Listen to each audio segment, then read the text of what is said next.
Hi friends, शिक्षा का समान अधिकार। शायद ये पंक्ति आप सबने कहीं ना कहीं सुना होगा, लेकिन सवाल यह है कि यह जिंदगी में पूरी तरह से लागू होता है। क्योंकि अक्सर देखा जाता है कि आरक्षण की वजह से 70% वालों को सीट मिल जाता है, लेकिन 85% वालों को नहीं। पैसों की मदद से आप अपने बच्चों को विदेशों में भी पढ़ा सकते हैं। गरीब हो तो सरकारी कॉलेज का भी फीस देने का पैसे नहीं होंगे। शिक्षक बनकर शिक्षा सरकारी स्कूल में ही देना है, लेकिन अपने बच्चों को दाखिला प्राइवेट स्कूल में ही चाहिए।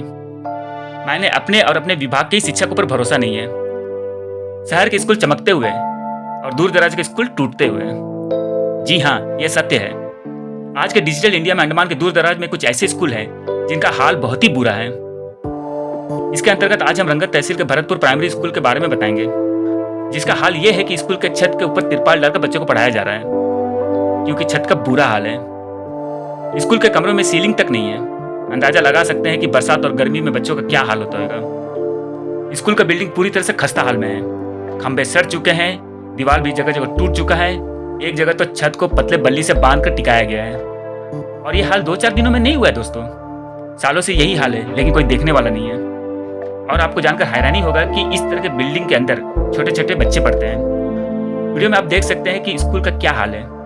सबके मन में एक ही विचार आता होगा, अगर भविष्य में भगवान न करे कोई हादसा हुआ तो इसका जिम्मेदार कौन होगा।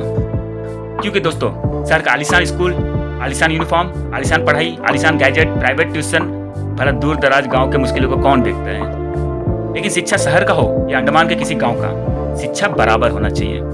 सरकारी विद्यालय की सहूलियत शहर का हो या किसी दूर दराज गांव का, सहूलियत समान होना चाहिए। बच्चे शहर का हो या गांव का, सबका महत्व समान होना चाहिए। अगर सीधा कहे तो भरतपुर के छोटे छोटे मासूम बच्चों को लाइफ थ्रेट के साथ इन मुश्किलों में इस खस्ते विद्यालय में पढ़ाना उचित नहीं है। बिल्डिंग का मरम्मत बहुत जरूरी है और विभाग को इस पर ध्यान देना चाहिए। हमने भरतपुर स्कूल के शिक्षकों का ऑनलाइन कैमरा बयान लेने की कोशिश की, लेकिन उन्होंने मना कर दिया। उन्होंने कहा कि बिना परमिशन के हम ऑनलाइन कैमरा कोई बयान नहीं दे सकते। लेकिन कोई बात नहीं, आइए हम सबरी के प्रधान मदुरै एकता और रंगत तहसील के प्रमुख सीता माजिद से इस विषय पर बात करते हैं। जी मदुरै के जी, ये जो स्कूल है आपके पंचायत के अंदर आता है? जी, हमारे पंचायत के अंदर आता है सर। तो ये जो स्कूल का जो हमने देखा है, जो बिल्डिंग का हाल है वो बहुत ही खस्ता हाल में है। यहाँ पे छोटे छोटे बच्चे भी पढ़ते हैं। तो इसका जो आप कुछ एक्शन लिए हैं, कोई रिपोर्ट भेजे हैं कुछ भी आपकी तरफ से, पंचायत की तरफ से? जी, हमारे को लेटर मिला था।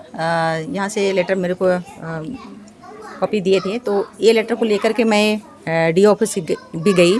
डी ऑफिस से जे ऑफिस गई, जे में वहाँ भी सबमिट करी हूँ। और उसके बाद में जनसुनवाई जब होती थी उस समय ये पहले जो डीओ था वो हमें बताया कि इनका ये प्रोसेस में है, ये प्रोसेस में चल रहा है, जबकि इनका फंडिंग हो चुका है, एस्टीमेट बन चुका है। लेकिन हम तो ये दिख नहीं रहा है कि एस्टीमेट बना है और एक काम शुरू हो रहा है। और पहले वाले जो डीओ था बोल रहे हैं कि प्रोसेस में है। हाँ, हमने देखा कि ये प्रोसेस में है। यहाँ से तो तख्ती गायब हो रहा है, तो किस जगह में प्रोसेस में है? तो जनसुनवाई में बहुत सारी बातें होती थी, उस समय ये बातें मैं रखी हूँ, डीओ सर के पास भी रखी हूँ। हमने देखा है कि स्कूल का जो है सीलिंग तक नहीं है। गर्मी का मौसम में जो है कि कितने गर्मी का सामना करना पड़ता है छोटे छोटे बच्चों को। और बरसात के समय में तो देखे कि तिरपाल ऊपर डाला है, जब हमने पता चला है कि एक दो जगह से पानी नहीं बल्कि पूरा स्कूल में पानी गिरता है। हाँ, तो इतने छोटे छोटे बच्चों को इस हालात के स्कूल में बिल्डिंग में पढ़ाना, मेरे ख्याल से तो देखा जाए तो लाइफ थ्रेट भी है। लाइफ थ्रेट है, तो उसको तो प्रशासन को इस बारे में तो अवगत कराना चाहिए था। जी जरूर, क्योंकि हमारे बच्चे हैं सर। क्योंकि आज के बच्चे कल के नागरिक हैं। अगर हमारे बच्चों को कुछ हो जाता है, हाँ, दूसरों को कुछ नहीं लगेगा, जिनके बच्चे हैं उनको लगेगा कि उनको दर्द होगा। तो हमें समझना है, जबकि वो हमारे हम उनके प्रेसिडेंट है, तो हमें समझना है कि हमारे गांव के स्कूल का खस्ता हालत है। आप देख सकते हैं यहाँ पे हम सीलिंग नहीं है। ऊपर पीछे देखिए, आप देख सकते हैं पेड़। प्रशासन को मैं ये भी जाके बोली हूँ कि यहाँ पे पेड़ है, उनकी डालियाँ इसके ऊपर में है, छत के ऊपर में है, वो कभी भी गिर के टूट सकता है, हमारे बच्चों को नुकसान पहुँच सकता है। ये एक्सीडेंट होने तक को देखना नहीं चाहिए, उससे पहले इनका समाधान निकालना चाहिए। साथ ही आप देख सकते हैं यहाँ पे छोटे छोटे बच्चे हैं, और छोटे बच्चे, उनको नहीं मालूम होता है कि कब क्या हो जाएगा। ऊपर देखिए छत के ऊपर लगी है त्रिपाल। जब इतनी सारी जब बरसात, इन साल तो बहुत सारी बरसात हुई है, बरसात के समय देखिए पानी बहुत भर जाता था, तो टीचर अपना बुक्स वगैरह कहाँ रखेंगी। इसलिए पंचायत से ये अनुग्रह किए कि हमें त्रिपाल दिया जाए। तो मैं उनको त्रिपाल प्रोवाइड की। उसके बाद में लेबर्स आकर के और गांव वाले आकर के ये त्रिपाल लगाए हैं। अभी त्रिपाल लगाने से नहीं होता सर, अगर त्रिपाल हटा दिया तो ऊपर के सारे नज़ारा आप देख सकते हैं, आप खुद जाके देख हाँ, सकते हैं समझ कि सकते हैं। ऐसे हैं। तो प्रशासन मैडम जी, ये जो हाल है ये तो 2-4 दिन में तो नहीं हुआ है, बहुत नहीं, लंबे समय बहुत अंतराल लंबे से है समय, ये चीज़ है। हाँ, लेकिन इसका जो है कि इसका मरम्मत तो बहुत पहले हो जाना चाहिए था। जी सर, बहुत पहले हो जाना चाहिए था, बहुत पहले से ये लेटर सब दे चुके हैं, लेकिन अभी तक कोई इस पे काम नहीं चला। लेकिन अब चलना चाहिए सर, अब चलना चाहिए। आज यहाँ में जो स्कूल बनी है बहुत पुरानी स्कूल है।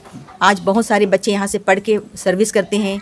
कितनी पीढ़ियाँ चली गई, आज भी ये देखिए हमारे गांव में ये हालत है। आज शहरों में देखिए बड़ी बड़ी स्कूलें हैं जो अच्छी तरह से चल रही है और उनका मेंटेनेंस भी बहुत अच्छी तरह से हो रहा है। लेकिन हमारे स्कूल में, हमारे गांव की स्कूल है, इसलिए ये क्या प्रशासन हमारे लिए मदद नहीं करता है या हमारी ओर देख नहीं रहा है। हम चाहते हैं कि प्रशासन देखे, हम भी गाँव के बच्चे हैं, हमारे भी गाँव के बच्चे हैं, हमारे स्कूल हैं जो आगे पढ़ रहे हैं, तो ये होना चाहिए इनके लिए। प्रमुख हमारे सीतामाजी जी, आप रंगत के प्रमुख हैं।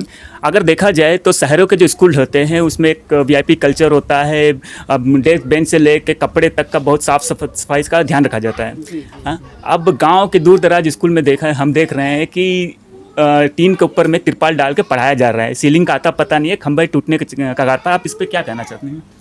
हम जो डिजिटल इंडिया में रहते, हमारा सरकार हमेशा बोलते कि हम लोग अब डिजिटल में पहुंच गए। हम लोग दूर दराज में जो इंटर आइलैंड में हम लोग रहते तो उनका बारे में शायद सरकार को कुछ भी नहीं मालूम। तो मैं इस रिपोर्टिंग का माध्यम से सरकार को ये अवगत कराना चाहूँगी कि आज हमारा ये जो भरतपुर स्कूल का जो नज़ारा मैं दिखा रही हूँ आपका माध्यम से, दिखाने का मकसद यही है कि आप देखें कि हम लोग कौन सा डिजिटल इंडिया में जी रही है। हमारा बच्चों का फ्यूचर ट्रिपल है। लेकिन अगर देखा जाए तो आप रंगत के प्रमुख है, आपका क्षेत्र के अंतर्गत आता है, तो इसका लिए तो आप एडमिनिस्ट्रेशन की तरफ से आप प्रयास तो कर ही सकते हैं इसका मरम्मत के लिए। हम बीच में एक बार हमारा एमपी साहब विजिट के लिए आए थे, तो मैं सबसे पहले उसी एक तो हमारा जब यहाँ में पंचायत समिति अबोलिश हो गया था, उसका बाद जब रीओपन हुआ, उसका बाद से जब हमें पूरा जुडिशियल नीलाम्बूर से लेके शिवपुरम तक का लोगों ने हमें जो जिम्मेदारी दिया प्रमुख का, तो मैं वही इसीलिए मैंने सोची थी कि एक बार मैं सारा स्कूल और मेडिकल को विजिट करूं, मगर सरकार हमारे तरफ अभी तक हमारा कोई व्यवस्था किया नहीं। क्योंकि एक प्रमुख का गाड़ी होती है मगर वो गाड़ी का अभी तक कोई आता पता नहीं है। जबकि मैं जो हर एक क्षेत्रों में जाऊं और सारा चीज़ का नज़ारा मतलब जायज़ा लूं, इसका साधन मेरे पास नहीं है। तो उस दिन मैं एमपी साहब जब यहाँ में विजिट में आए थे तो मैं उनका साथ आई थी ये स्कूल में। तब से हम जब देखी जो ये हमारा बच्चों का फ्यूचर त्रिपल है, जो स्कूल के ऊपर में त्रिपल से ढक के रखे और बच्चे बीच अंदर में पढ़ रहे, तो मुझे बहुत ही ख़राब लगा। तो इसीलिए मैं अभी एडमिनिस्ट्रेशन को लेटर लिखी है, डायरेक्टर सर को भी लेटर लिख के लेके जा रही है और हमारा सीएस सर को भी उनको भी दूंगी। और मुझे एडमिनिस्ट्रेशन से यही अनुरोध है कि कम से कम आप लोग ये चीज़ को नज़रअंदाज ना करें। हमारा बच्चों का फ्यूचर का साथ में जो खिलवाड़ हो रहा है, ये खिलवाड़ दोबारा ना हो। प्रधान जी, हमने देखा है कि जो स्कूल का छत है उसे तो बल्ली से बांध कर टिकाया जा रहा है, ठीक है, और जो बाकी जो बटन है वो उसमें तो दीमक लग चुका है, कुछ लटक रहे हैं, कुछ है। अगर कल का डेट में भगवान ना करें, अगर कुछ बटन या कुछ टूट के अगर बच्चों को चोट लग जाता है, कुछ हादसा हो जाता है, उसका जिम्मेदार कौन होगा? उनका जिम्मेदार कोई लेने वाला नहीं रहता है सर। जब भी कुछ भी हो जाए तो उनका जिम्मेवार लेने वाला कोई नहीं रहता है। क्योंकि प्रशासन को जब भी हम बोलते हैं वो प्रोसेस में है, लेकिन प्रोसेस में देखा जाए तो कुछ भी प्रोसेस ही में नहीं है। ये हम पूछना चाहते हैं, हम भी यही पूछना चाहते हैं सर कि इनका जिम्मेवार कौन है। जब पीछे पेड़ लगी है, आप देखिए वो गिर जाने से भी टूट सकता है। ऊपर देखिए सारा सीलिंग से हमने देखा है पीछे पेड़ है, और अंडमान जो है जानते हैं कि ट्रॉपिकल रेन फॉरेस्ट है। अगर कल का डेट में अगर पेड़ गिरता है छत के ऊपर में कोई हादसा, मैं वही बात कर रहा हूँ, कल कुछ हादसा हो जाता है, इसका तो जिम्मेदारी कोई तो लेना होता है। ऐसा तो नहीं छोड़ सकते स्कूल को, जैसे कि हाँ खस्ता हाल में चलो पढ़ा रहे हैं, 11-12 बच्चे हैं, पढ़ाते रहो, ऐसा तो नहीं छोड़ सकते हैं। कोई तो जिम्मेदारी। अब फिर बहाना, अगर कुछ हो जाता है तो बहानाबाजी चलेगा। और ये जो मिड डे मील का जो है जी। वो तो बंद पड़ा, ताला लगा हुआ है, उसका बारे में कुछ बताइए। वो ऐसा पता चला है सर, वो मिड डे मील अभी कोई लेते नहीं है। दूसरी बात, उनका हालत भी बहुत खस्ता है, क्योंकि बाहर से तो बहुत अच्छी तरह से दिख रही है, अंदर का पोर्शन सब टूटा हुआ है, ऐसे मुझे पता चला है। मैं खोल के देखी नहीं हूँ, लेकिन ऐसे मुझे पता चला है। लगभग स्कूल का टाइमिंग है 8:15 से लेकर 2 बजे तक का। उसके बीच में क्या बच्चों को भूख नहीं लगती? भूख लगती है सर। मिड डे मील जो करते हैं शायद वो घर से बना के लेके आते हैं, घर में से बना करके फिर यहाँ लेके आते हैं।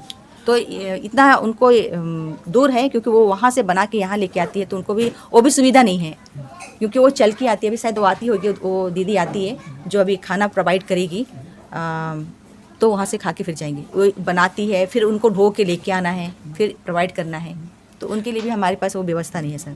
ठीक, हमने तो पूरा स्कूल देख चुका, आप भी हालत देख चुके हैं। हाँ, आप दोनों से हम पूछना चाहते हैं कि आगे आप लोग का क्या एक्शन होगा, क्योंकि आप इस गांव के प्रधान हैं और आप जो है पूरा रंगत का प्रमुख हैं। एक्शन तो दोनों तरह, क्योंकि बच्चों का लाइफ का मैटर हो जाता है।